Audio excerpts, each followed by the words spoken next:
Good morning, ladies and gentlemen. I'd like to welcome to this webinar. My name is Baranul, and I'll be your organizer for the session. And with me today is Patrick Gordon. I have a short video I'd like to play just before handing over to our presenter.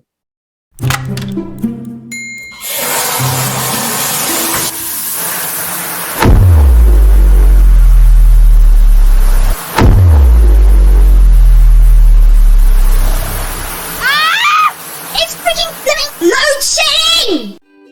Don't leave your customers in the cold. Complete the SANS 10-10-6 solar water heating course today and become an accredited solutions provider. Now at a 10% discount. Offer valid 13 to 26 February 2023. That's it from my side, and I'd like to hand over to our presenter. Morning. Thank you, Byron, and thank you everybody for joining us for this session this morning. The topic I'd like to speak about is thermostatic mixing valve systems. Now, I'm sure most of you have actually installed thermostatic mixers on request from the customer or because it was part of a tender. But what I'd like to do is actually just go through, and let me just get the slide moving on. There we go. Is speak about the system thermal requirements according to SANS 10252 Part 1. And then also about the role of these thermostatic mixing valves in the system. And the other part of the system is your thermostatic balancing valves. Now, that is one that not a lot of people know about, and it is an item that actually makes your life much easier. So if you've got a copy of SANS 10252 Part 1, I'd encourage you to take it out, and then you can actually just follow along in your copy. If you can just hold on one sec, I just want to close the door. I've got noise.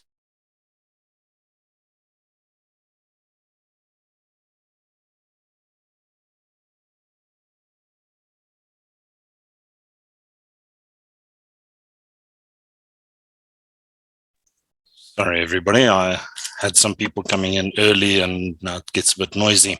Okay, so on SANS 10252 Part 1, Part 7514, it talks about hot water temperatures, and it tells us that the minimum supply temperature at different areas is, at a normal one, it's 38 degrees Celsius, and then for a kitchen sink, it should be at least 45 degrees Celsius in order to melt all the fats and so forth from our cooking pots and utensils and so forth.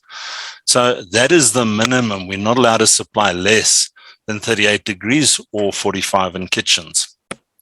But then the next point goes on, it says the maximum supply temperature, and there you'll see it shouldn't be more than 60 degrees Celsius. So we've got a bit of a top and bottom limit that we're allowed to work in, but not more than 60 degrees Celsius. And then the next one also tells us that unless otherwise required for some special reason or whatever, we're not allowed to lose more than 8 degrees Celsius temperature from the hot water cylinder to the furthest terminal fitting. So we've got to make sure that our lagging and so forth is up to scratch to make sure that we don't lose more than the 8 degrees Celsius there. Then we'll see you get your normal thermostatic mixers, which will be the terminal type ones, or where you have a bank of showers and so forth on. But then we must make sure that they have an anti-scald function. Anti-scald being, if your cold water had to disappear for some or other reason, that people are not going to burn because the mixer is still going to let hot water through. It must automatically switch off all your cold water also. And normally that's why it's important to get a good quality thermostatic mixer. You also have to, with each one, supply it with a strainer, because obviously if there's dirt and so forth on the seats, then you're going to have problems where it doesn't regulate properly. And this would then be a strainer on the hot and the cold water supply part of it. You would also normally then put an isolating valve on the hot and the cold for maintenance purposes. Now, the most important where we would have thermostatic mixers would be where people are vulnerable against very hot water or scalding. And this would be in hospitals, nursing homes, schools. And yes, we mustn't leave out our own homes. If we have young children, babies, and so forth in the house, we want to make sure that we can't accidentally burn them.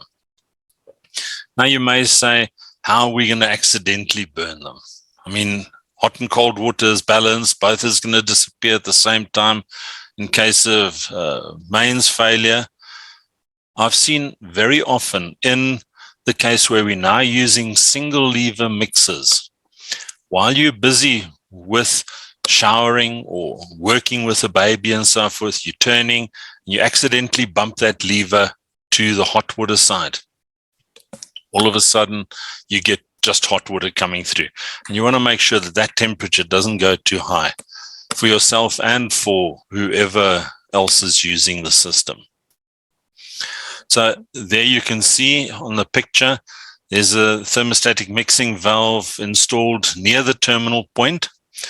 Now you'll see on the basin, I show the cold water still going through because we can't supply just blended water to a basin. By law, we have to make sure there is still cold water available at least one of the cold water taps for people that want cold water. And then the hot water would then be your blended and safe temperature to make sure that you don't get scalded. You'll see in the middle of the page down the bottom here, there's a thermostatic mixer that looks very strange. It's actually got 4 ports to it. This is a very nice little unit because your cold water goes all the way through, your hot water coming in at the bottom and blended water going out. So it's very nice and neat underneath the basin. It prevents you having to cut in with T-pieces, extra flexi hoses, all that type of thing. So for terminal fittings control, it is very nice and easy. So then if we have a look at 0.7733, it tells us that pipe sizes shall be such that a sufficient flow rate is maintained in order to control the drop in the temperature of hot water conveyed through the pipes. And now it comes in with an interesting thing. Remember, we said we're not allowed to drop more than 8 degrees Celsius to a terminal point furthest away from the hot water cylinder. Here it tells us that if we've got a ring feed like in the picture, the circuit is not allowed to lose less than 5 degrees. So we must lose at least 5 degrees Celsius. But remember, this is by the time the water gets back to the hot water cylinder.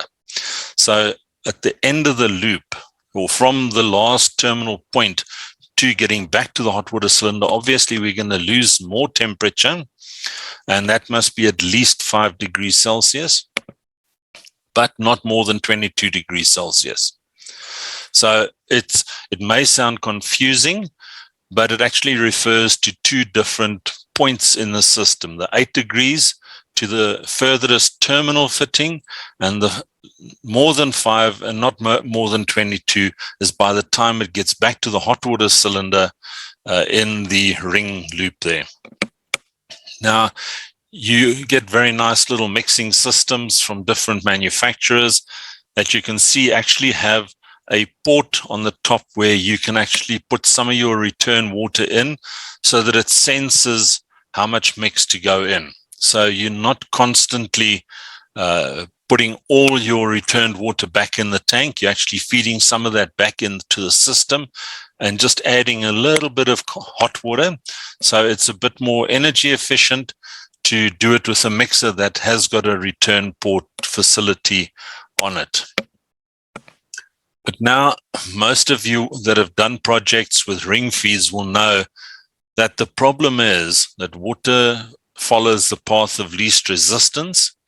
So on a system like that, you will now, as soon as you start circulating, the water will only go on that section because that's the path of least resistance. And your other 2 loops on this picture will stay cold. So what do you do in a case like this? Because we can't just let this last user open the tap and wait forever for hot water, because SANS also says you're not allowed to draw off more than 4 liters before you get to your temperature. So what do we do in a case like this? Just get the page. There we go. This little animal is a thermostatic balancing valve. So you would have one of these on the end of every loop. And what it does is it actually senses what the temperature is in that loop. And as it reaches optimal temperature, it actually starts restricting the flow, and then it forces the water to go to the next loop and the next loop. Remember, this is at the end of each loop, so it's not impeding flow to any of your terminal fittings. It's only the return feed that is being restricted. It is adjustable, or most of the ones I've seen so far are adjustable, so that you can set it and say, I wanted to start diverting at 45 or 50, 55, whatever temperature you need for your system. So the way it would then work is the water would come in, start flowing through. When it reaches the correct temperature, it would then close off the seat and restrict the flow through this main port area, and then force it to go to the other loop. Quite a few of the units in the market have actually got a thermometer on the side of it, so that you could at a glance, as you're walking through the system, see exactly what that loop's temperature is without having to go with a thermal gun or something like that to actually see what the temperature of your system is. So if we go back to this drawing, we've said we put one of those at the end of every loop. So what would happen then is when the water reaches optimal temperature on that first loop, it would then force the water through to the second loop. And once again, if that loop reaches its temperature, it would then force it to go through on the third loop there. So that is how easy thermostatic mixing valves and mixing systems are. There are very clear guidelines in SANS 10252 Part 1 that tell us exactly what is required from a system. It may not tell us exactly how to attain that. It doesn't mention the balancing valves. That is something that is available, though, in the market from different manufacturers, and it just makes our life much easier. So if I've had my say, now it's a chance for you to have your say. So by all means, guys, I see there's a nice group of us on the line today. I don't know, Byron, if you've got any questions that have come through yet, or are we going to let them field some questions now? There currently aren't any questions, so if, ladies and gentlemen, if you do have any questions, please do post in the Q&A. We will answer it now. Okay, there is also, when the video or the webinar is posted on the website, there are some questions that you need to go and do just to see if you actually did listen. If you took everything in, you need to do this to get your CPD points. I see, Byron, there is a question that's come through. Yes, the question asks, what kind of pump is the best to use in a ring main? Okay, I don't know. I'm not a fundi on the pumps and so forth, but obviously you need something that'll be able to handle whatever temperature you're throwing at it. And then obviously you don't want to move too much water at a time. You just want to get the water to move slowly through. The faster the water goes through, obviously there's more friction losses, and we're also losing a lot more temperature on that ring. I see there is another question that's just popped in there. Don't know if you want to attend to that one quickly. So the question is this kind of valve got its own body part? Okay, I think they're talking about the thermostatic balancing valve. And yes, it is a loose item that it's a plug and play. So you will cut into your return feed. Or the ones that I've seen come with a BSP thread, either male or female. So depending on what piping you use, you're going to need an adapter to just go in there. And yeah, most of them have spare parts available. So just make sure when you buy it, that it's from a reputable company and that your after-sales service and everything is going to be there. Okay, that looks like it's the end of our questions, Byron. So from my side, ladies and gents, I'd like to thank you again for your attention this morning. My contact details are on your screen. If you have any further questions, you're welcome to pop me a mail or phone me direct, and I'll try my best to answer your questions. If I don't have all the answers, which I don't claim to have, I will definitely make sure I get the answer and get it through to you. Thank you very much, Byron. Thank you very much. Thank you for joining us this morning, Patrick, and sharing with us. Have a blessed week, ladies and gentlemen.